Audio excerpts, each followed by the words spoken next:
right.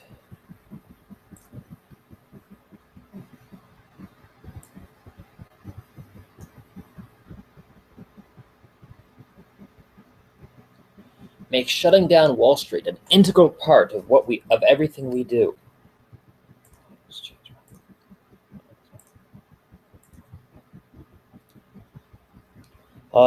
Lavrov and Kerry, who held their fourth meeting Thursday on the sidelines of the UN, must keep up the momentum through continuous contact, Lynn LaRouche said today. There is a process now underway, and it must be abetted through their continuous dialogue and work. Opinion makers must maintain continuing focus on U.S.-Russian cooperation, while Obama must be kept out of the picture as much as possible.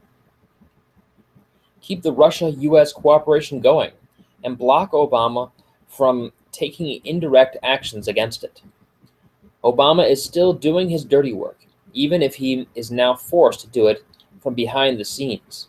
Look carefully at what Obama is doing indirectly. He's hidden himself from view, but he's continuing to operate as if under a cloak. Obama is struck down, but he is not yet finished. Don't take the pressure off Obama for one moment. Increase the pressure on Obama. While the focus on U.S.-Russian cooperation is important, there must be urgent attention to the vulnerability gap on the economy. Ever since the death of Franklin Roosevelt, there has been a prohibition against any increase in U.S. productivity. This is still a deadly threat. The lid was put on, especially after Reagan was shot on March 30th, 1981, 69 days into his presidency. Thereafter, George H.W. Bush, as vice president and then president, accelerated the slide. But there was already deep corruption in the early 1970s, as reflected in the reaction to Lynn's defeat of Abba Lerner in the famous December 1971 Queen's College debate. Afterwards, Sidney Hook delivered the threat against LaRouche. He not only said that you won, but we'll never let you have a public hearing again. He said that they would strike back, and they did. LaRouche was never forgiven for what he'd done. Everyone must understand the implications of this from 1971 to the present. We must launch a general campaign right away, with the highest priority making the shutdown of Wall Street an integral part of everything we do. Obama has been struck down. Don't take the pressure off him. We have to close down Wall Street or we'll have a disaster for the U.S. and other nations. An aggressive approach must be taken. Wall Street is dead, and it must be buried, because the stench is overpowering. FDR had an eye for the problem, but the situation today is far, far beyond anything he faced in the 1930s. Wall Street must be shut down to launch an effective U.S. physical economic recovery. Supporting material. Rep. Gabbard, U.S. must work with Russia in Syria. In a September 30th interview with CNN's Wolf Blitzer, Representative Tulsi Gabbard, a veteran of the Afghanistan War, firmly stated that it were best for cool heads to prevail in looking at the Russian intervention in Syria. The United States, she said, should work with Russia and keep its strategic goal clearly in mind. The enemy is ISIL, Jabhat al-Nusra, Al-Qaeda. The U.S. shouldn't get distracted by talking about regime change or nation building. Overthrowing President Bashar al-Assad would not only be a mistake, she said, but would harm U.S. national security interests. When Blitzer attempted to refute Gabbard by repeating the laundry list of Assad's alleged crimes and slaughter of his own people, Gabbard retorted that much of what is said about al-Assad today was also said about Saddam Hussein and Muammar Gaddafi, who were overthrown by the U.S. Look at the state of those nations today, she told Blitzer, who could only mumble, "You've got a point."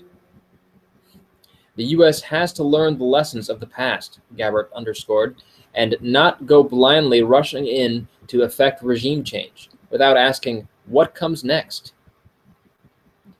In the second part of the interview, Gabbard pointed to the U.S. alliance with Soviet leader Stalin during the Second World War to achieve their common objective, the defeat of Hitler and Nazism. The U.S. had to put aside objections it had to Stalin's domestic policy to ensure success in defeating fascism, she added. Otherwise, we'd be living in a very different world today. She reiterated that the U.S. must learn from history not only from the World War II example, but also from more recent history, when we got into the regime change and nation-building business, which only produced chaos in its wake. In a tweet put out yesterday, Gabbard wrote, "Bad enough that the U.S. hasn't been bombing al-Qaeda al-Nusra in Syria, but it's mind-boggling that we protest Russia's bombing of those terrorists. Al-Qaeda bombed us on 9/11 and must be defeated. Obama won't bomb them in Syria. Putin did." Russia circulates new draft of UNSC resolution on combating terrorism.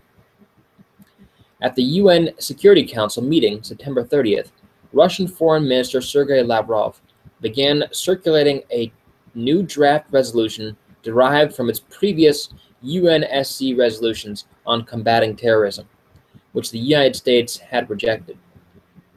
Lavrov emphasized that the Syria crisis can be solved through coordinated actions against ISIL by supporting the work of Ban Ki-moon's special UN envoy, Staffan de Mistura, and by efforts involving other nations, including Saudi Arabia, Russia, Jordan, Qatar, China, and the United States. Syrian Foreign Minister Walid al-Moualem told the Security Council that the U.S.-led coalition had failed to contain ISIL, and that its actions in Syria violated international law, since it encroaches on Syrian territory without the government's authorization, Newsday reported yesterday.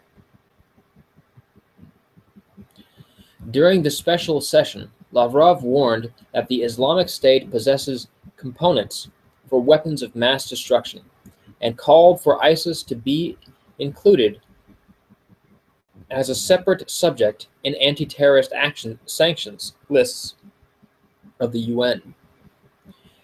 Quote, in the vast areas of Iraq and Syria, Islamic State has actually created an extremist quasi-state which commands an efficient repressive apparatus, stable sources of income, well-equipped army, and elements of weapons of mass destruction.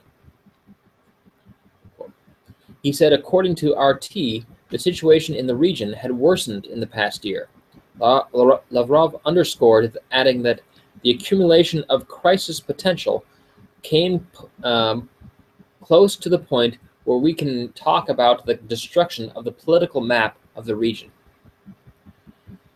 The Russian leader told the special session, "Today I present a draft resolution to the members of the Security Council. It is based on documents previously adopted by the Council, with an emphasis on coherent counterterrorism actions based on norms and principles of international law." According to a copy of the draft obtained by Associated Press, it calls for states to coordinate their activities with the consent of the states in the territories on which such activities are conducted.